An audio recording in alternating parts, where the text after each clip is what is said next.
New Year's Eve, 2018, found me in the desolate heart of Death Valley National Park. It wasn't the most conventional way to celebrate the new year, but my old college friends, David, Lisa, and Chris, had convinced me to take the trip. The plan was to camp near Ashford Mill, an abandoned mining site, and spend the night stargazing in one of the darkest skies in the country. The location was remote, miles from the nearest town, and the drive was grueling. By the time we reached the crumbling remains of the mill, the sun was setting, casting long shadows across the barren landscape. The silence was oppressive, broken only by the crunch of gravel under our tires. It should have been peaceful. Instead, it felt like the desert itself was holding its breath. We set up camp a short distance from the ruins, pitching our tents in a small clearing. The temperature dropped rapidly as the last rays of sunlight disappeared, and the stars came out in breathtaking clarity. We sat around the fire, sharing stories and laughing, the desolation of the place temporarily forgotten. It wasn't until 10 p.m. that things began to feel off. The first sign was the wind, or rather, the lack of it. The air had been still all evening, but now it felt heavy, suffocating, as if the desert itself was pressing down on us. The fire burned lower, its light flickering in a way that seemed unnatural. "I feel like we're being watched," Lisa said, glancing over her shoulder. Her voice was light, but I could see the unease in her eyes. "By who?" David joked. "The ghosts of miners past." Chris laughed, but it sounded forced. "Seriously, though. It's way too quiet." We sat in silence for a moment, straining to hear anything: wind, insects, the distant cry of a coyote. But there was nothing. The desert was dead silent. Then, from somewhere near the ruins, we heard it, a faint, rhythmic tapping. It was subtle at first, barely audible over the crackle of the fire. But as we listened, it grew louder, more deliberate, echoing across the empty landscape. "What the hell is that?" Lisa whispered. David grabbed a flashlight, his bravado returning. "Probably just something loose in the ruins. I'll check it out." "I don't think that's a good idea," I said, but he was already walking toward the crumbling structure. Reluctantly, we followed, the beam of David's flashlight cutting through the darkness. The ruins were eerie in the moonlight, their jagged walls casting twisted shadows on the ground. The tapping continued, coming from somewhere deep within the remains of the mill. "Hello," David called out, his voice echoing off the stone walls. The tapping stopped. We stood there for what felt like an eternity, the silence around us oppressive. Then, from behind us, we heard a low whispering sound. It was faint at first, almost like the wind, but it grew louder, forming words in a language none of us recognized. "Let's go back," Lisa said, her voice trembling. David hesitated, shining his flashlight around the ruins. The beam landed on something that made my stomach drop, a set of footprints in the dust, leading deeper into the structure. The prints weren't human. We backed away, our footsteps crunching loudly in the gravel. The whispering grew louder, overlapping voices that seemed to come from all directions. The shadows around us seemed to shift and move, growing longer and darker. "Run," Chris said, his voice barely above a whisper. We bolted back to the campsite, the fire now nothing but embers. The air felt colder, heavier, as if the darkness itself had weight. As we reached the tents, we froze. There, standing at the edge of the clearing, was a figure. It was tall and thin, its form shrouded in darkness. The firelight barely illuminated it, but I could see enough to know it wasn't human. Its limbs were too long, its movements jerky and unnatural. "What the hell is that?" Lisa whispered, clutching my arm. The figure tilted its head, as if observing us. Then, slowly, it raised one hand and pointed toward the ruins. The whispering returned, louder now, almost deafening. The shadows around the figure writhed and twisted, spreading out like tendrils. I grabbed Lisa's hand and pulled her toward the car. "Get in," I shouted. We piled into the vehicle, slamming the doors and locking them. David fumbled with the keys, his hands shaking as he started the engine. The headlights illuminated the clearing, but the figure was gone. We sped down the dirt road, the ruins disappearing behind us. The whispering faded, replaced by the sound of the tires crunching over gravel. But the sense of unease didn't leave us. When we finally reached the main road, David pulled over, his hands gripping the steering wheel tightly. None of us spoke for a long time, the events of the night sinking in.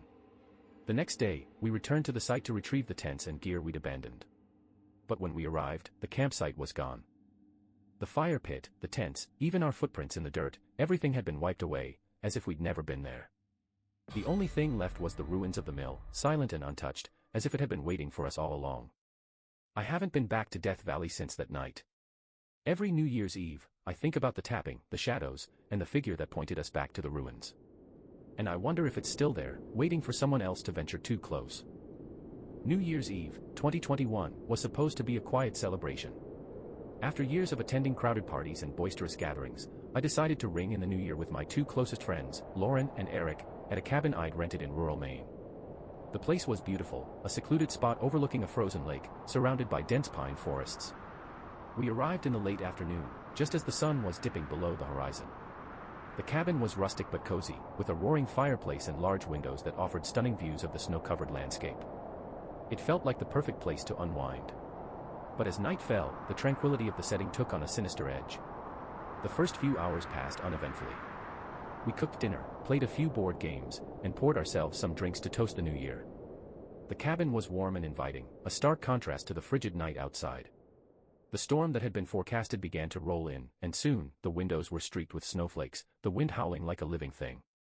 Around 10 p.m., Eric suggested we take a short walk up the hill behind the cabin. The view of the lake from up there is supposed to be amazing, he said, holding up the brochure the rental company had left. Lauren and I hesitated.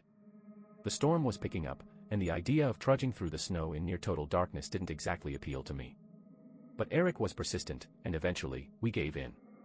Bundled in our warmest coats, we ventured outside. The cold hit me like a slap, the wind biting through my layers and stinging my face. The path up the hill was narrow and steep, flanked by tall pines that swayed ominously in the wind. As we climbed, the snow grew deeper, and the sounds of the storm seemed to fade into an eerie silence. The only light came from the flashlights we carried, their beams cutting through the darkness. Almost there, Eric said, his voice muffled by his scarf. When we reached the top of the hill, the view was breathtaking. The frozen lake stretched out below us, its surface shimmering faintly in the moonlight. The trees around the lake formed a dark, jagged ring, their shadows stretching across the ice. For a moment, I forgot about the cold, mesmerized by the scene. But then, Lauren's voice broke the silence. "Do you see that?" she whispered, pointing toward the far side of the lake. At first, I didn't see anything.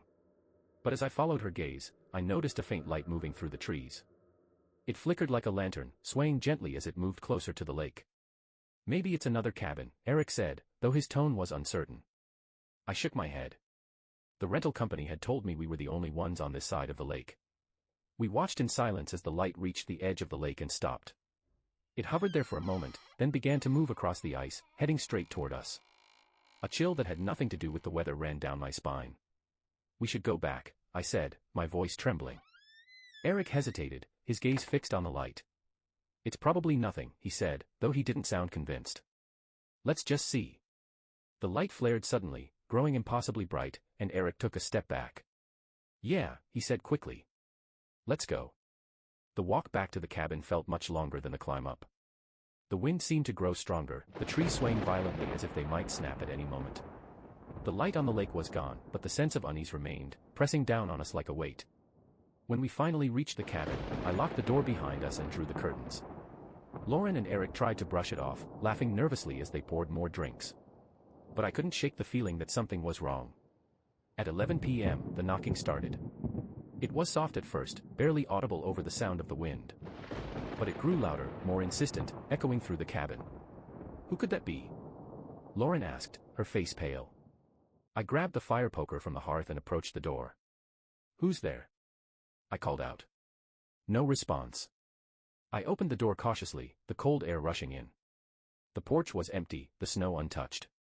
I shone my flashlight into the night, but there was no sign of anyone, or anything, that could have made the noise. As I shut the door, I caught a glimpse of movement at the edge of the woods.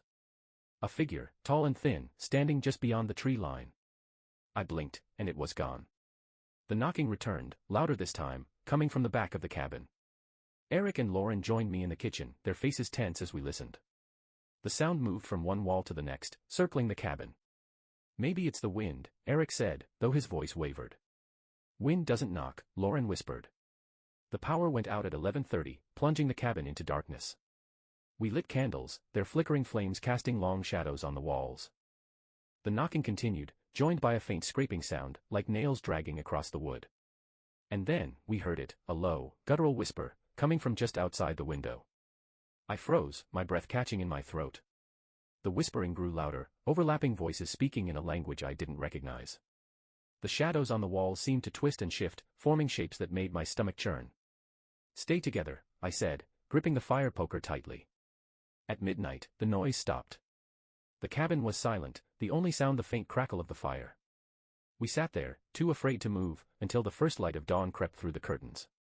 When we finally ventured outside, the snow around the cabin was undisturbed, save for a single set of footprints leading from the lake to the front door, and back again. We left that morning, cutting our trip short.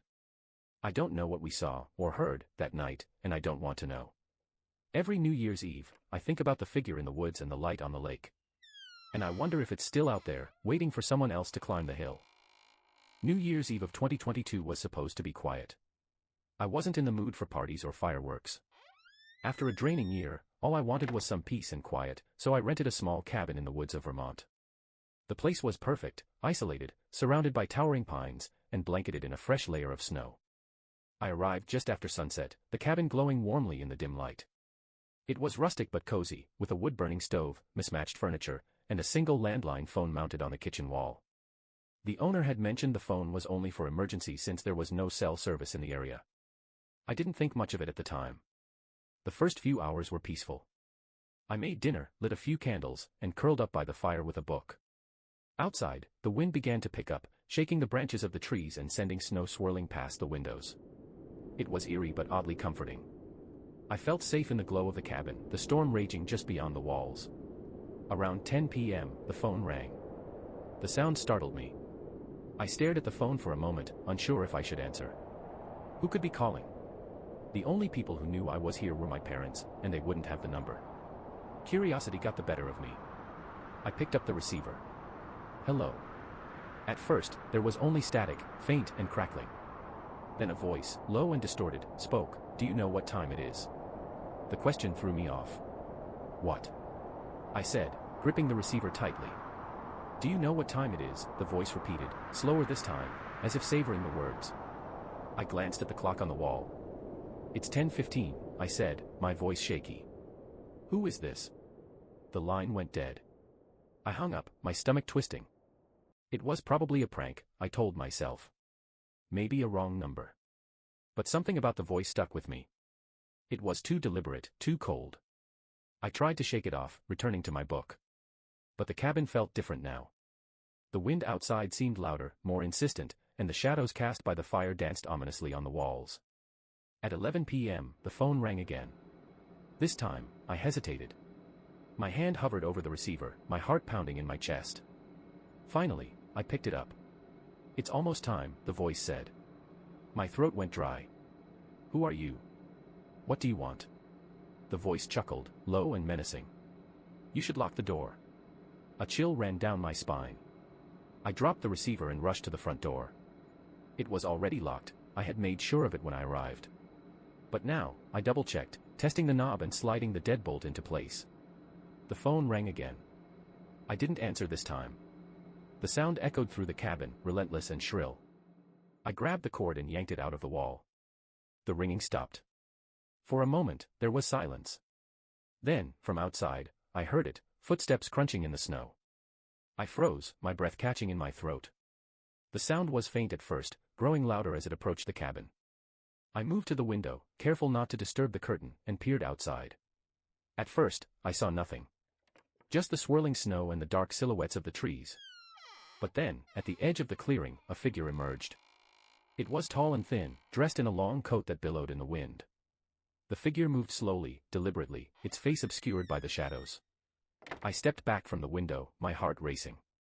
The footsteps continued, circling the cabin. I heard them pause by the front door, then the soft, deliberate knock. I didn't answer. I stayed as quiet as possible, my back pressed against the wall. The knocking grew louder, more insistent, echoing through the cabin. "Who's there?" I finally called out, my voice trembling. No response. Just more knocking. I grabbed the fire poker from the hearth and moved toward the door. The knocking stopped. For a moment, there was silence. Then, from the other side of the door, the voice whispered, "It's time." I swung the door open, the fire poker raised, but there was no one there. The snow on the porch was undisturbed, pristine as if no one had been there at all. I slammed the door shut, locking it again. My hands were shaking so badly I could barely hold the poker. I backed into the living room, every muscle in my body tense. And then, the phone rang. It was impossible. I had unplugged the phone. I stared at it, the ringing loud and insistent, cutting through the silence. I didn't want to answer, but something compelled me to pick it up. "Happy New Year," the voice said. Then the line went dead. The rest of the night is a blur. I stayed awake until dawn, the fire poker clutched in my hands. When the sun finally rose, I gathered my things and left the cabin without looking back. I don't know who, or what, called me that night, but I've never returned to Vermont. Every New Year's Eve, when the clock strikes midnight, I can still hear the phone ringing in my mind, a chilling reminder of that night. And I wonder if it's still waiting, somewhere out there in the snow. New Year's Eve, 2020, was one of the strangest nights of my life. My cousin Andrea had invited me and a few friends to celebrate at an old Victorian house her family had recently inherited in a small, nearly forgotten town in Pennsylvania. The house had been in her family for generations but had sat vacant for years, and this was the first time anyone had stayed there in over a decade. The moment we arrived, I felt uneasy. The house was massive and beautiful in a haunting way, with its tall, narrow windows and a steeply pitched roof. A rusted weather vane creaked in the wind, and the place seemed to loom over us like a living thing. Andrea assured us it was perfectly safe, but as the night wore on, I began to wonder if that was true. We were a small group, just me, Andrea, her boyfriend Paul, and our friend Jenna. We spent the first few hours exploring the house, marveling at its old-world charm. The wallpaper was faded, the furniture covered in dust, but the place had character. A massive grandfather clock stood in the main hallway, its hands frozen at 11:59. "That's creepy," Jenna said, pointing to the clock. "Why hasn't it been fixed?" Andrea shrugged. "No idea. My mom said it stopped working the night my great-grandfather died." The house grew colder as the sun set, and we huddled in the parlor around a small electric heater Andrea had brought. The storm outside picked up, snow pelting the windows as the wind howled. The fireplace had long since been sealed off, so we relied on blankets and hot drinks to keep warm. Around 9 p.m., the lights flickered. "Old wiring," Andrea said, brushing it off. But when the power went out completely an hour later, the house fell into an eerie silence, broken only by the wind. We lit candles and continued our celebration, laughing nervously as we toasted to the new year. But the unease lingered, growing stronger with every passing minute. At 11 p.m., we heard the first sound. It was faint at first, a rhythmic creaking noise that seemed to come from the floor above us.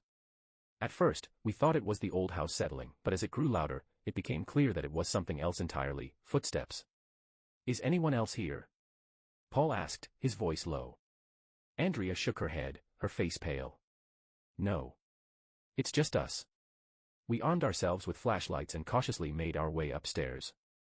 The air grew colder as we ascended, and the shadows cast by our flickering lights seemed to stretch and twist unnaturally. The upstairs hallway was lined with closed doors, their paint peeling and their brass handles tarnished. The footsteps had stopped, but the silence was almost worse. We stood there, listening, our breaths visible in the freezing air. Then, one of the doors creaked open. Jenna let out a small gasp, and Paul shone his flashlight into the room. It was empty, just a dusty old bedroom with a four-poster bed and a cracked mirror on the wall. But the air inside felt heavy, oppressive, as if we were intruding. "I don't like this," Jenna whispered. "Let's go back downstairs." We agreed, retreating to the parlor and locking the door behind us. But the sense of unease didn't leave. It felt as if the house itself was watching us, waiting. At 11:45, the grandfather clock in the hallway chimed. We froze. The clock hadn't worked in decades, and its hands were still stuck at 11:59. The chime was deep and resonant, echoing through the house and sending a chill down my spine. "How is that possible?" Andrea whispered. Before anyone could answer, the footsteps returned, louder this time, moving quickly down the upstairs hallway. We huddled together in the parlor, too afraid to move. The footsteps descended the staircase, each creak of the old wood making my heart pound. The door to the parlor rattled, as if someone, or something, was trying to open it. Paul grabbed a poker from the fireplace, holding it like a weapon. "Who's there?" he shouted. The rattling stopped, replaced by a low whispering sound, muffled but unmistakable. The voice was deep and guttural, speaking a language none of us recognized. The whispering grew louder, overlapping voices that seemed to come from all directions. The shadows on the walls began to shift and move, forming shapes that made my stomach churn. And then, the door slammed open. The candles went out, plunging the room into darkness. I fumbled for my flashlight, my hand shaking, and when I turned it on, I wished I hadn't. A figure stood in the doorway, tall and distorted, its form barely human.